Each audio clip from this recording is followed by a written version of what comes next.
राम राम। स्वागत है आपका हमारे YouTube चैनल साधना सागर पर। आज आपके सम्मुख प्रस्तुत हैं एक नई कहानी लेकर। आज की कहानी का शीर्षक है लालच बुरी बला है। आशा है आपको पसंद आएगी। एक बार फिर वही रिक्वेस्ट, प्लीज चैनल को सब्सक्राइब करें, लाइक करें और अपने दोस्तों को शेयर भी करें। धन्यवाद। आइए शुरू करते हैं आज की कहानी, लालच बुरी बला है।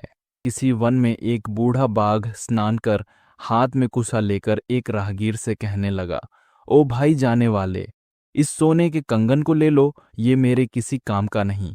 यह देखकर वह पथिक ब्राह्मण सोचने लगा कि ऐसे अवसर भाग्य से आते हैं, परंतु इसमें जीवन मरण का संदेह है, इसलिए इसमें प्रवृत्त नहीं होना चाहिए, क्योंकि अपने अहितकर से इष्ट वस्तु मिलने पर भी अच्छा परिणाम नहीं होता। जैसे जिस अमृत में विष का संसर्ग है, वह अमृत भी विष बनकर मृत्यु का कारण बन जाता है, परंतु मनुष्य बिना संशय में पड़े लाभ का भागी भी नहीं होता।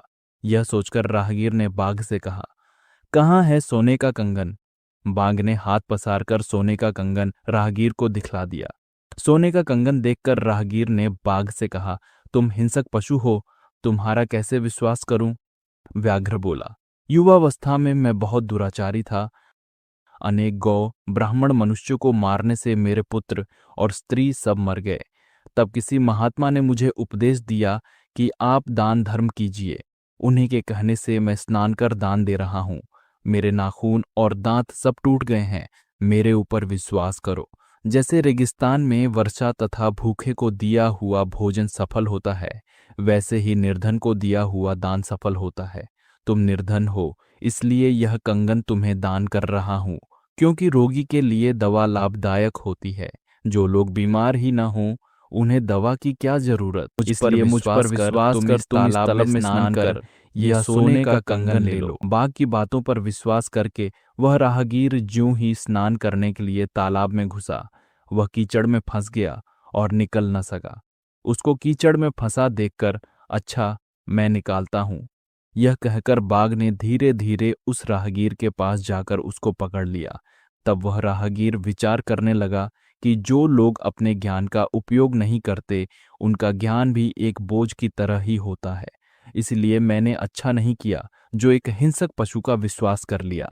वैसे भी कहा है कि नदियों का, हाथ में शस्त्र लिए शत्रु का, नख और सींग वाले जंतुओं का तथा राजकुल का विश्वास कभी नहीं करना चाहिए। सोने के हिरण का होना यद्यपि असंभव है, तथापि दशरथ नंदन राम हिरण के लोभ में पड़े, जबकि उनको पता था कि सोने का हिरण नहीं हो सकता। विपत्ति आने पर मनुष्य की बुद्धि भ्रष्ट हो जाती है। मेरा भी यही हाल हुआ है, जो लोभ में आकर मुझे अपने प्राण गंवाने पड़ रहे हैं। विप्र पथिक ऐसा सोच ही रहा था कि वृद्ध व्याघ्र ने उसको मारकर खा लिया। इसलिए लालच में नहीं पड़ना चाहिए और भली भांति बिना विचार किए कोई काम नहीं करना चाहिए। दोस्तों, कैसी लगी आज की कहानी?